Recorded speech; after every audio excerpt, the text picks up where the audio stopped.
তাহলে আমি সৎকার করতাম এবং সৎকর্মশীলদের অন্তর্ভুক্ত হতাম। প্রত্যেক ব্যক্তির নির্ধারিত সময় যখন উপস্থিত হবে, আল্লাহ তোমরা যা কিছু করো না কেন সে বিষয়ে আল্লাহ রাব্বুল আলামিন সব কিছুই খবর রাখেন। সাদাকাল্লাহুল আযীম। ইরা থেকে পাঠ করবেন সমিতির অ্যাডভোকেট জয়দেব কুমার সর্দার। ফাঁসিদেরকে সমর্থন জুগিয়ে গেছেন।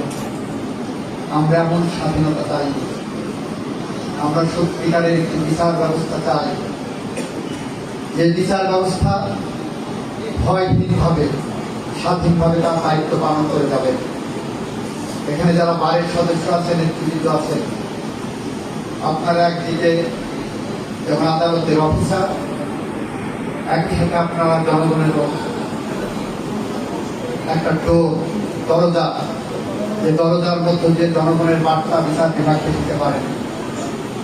কিন্তু কেউ যদি আপনার মামলায় জামিন হলো না বলে জজ সাহেবদের উপরে আনডিউ প্রেশার ক্রিয়েট করার চেষ্টা করেন, তাহলে কিন্তু ন্যায় বিচার হবে না। সঠিক মাসটা সঠিক সময় সঠিক জায়গায় তুলে ধরবে।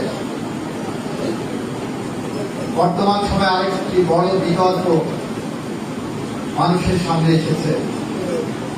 জুলাই সনদের বাস্তবায়ন, গণভোট, জুলাই সনদ বাস্তবায়ন আদেশ ইত্যাদি সাবজেক্ট। আমাদের মাননীয় প্রধানমন্ত্রী ভাবে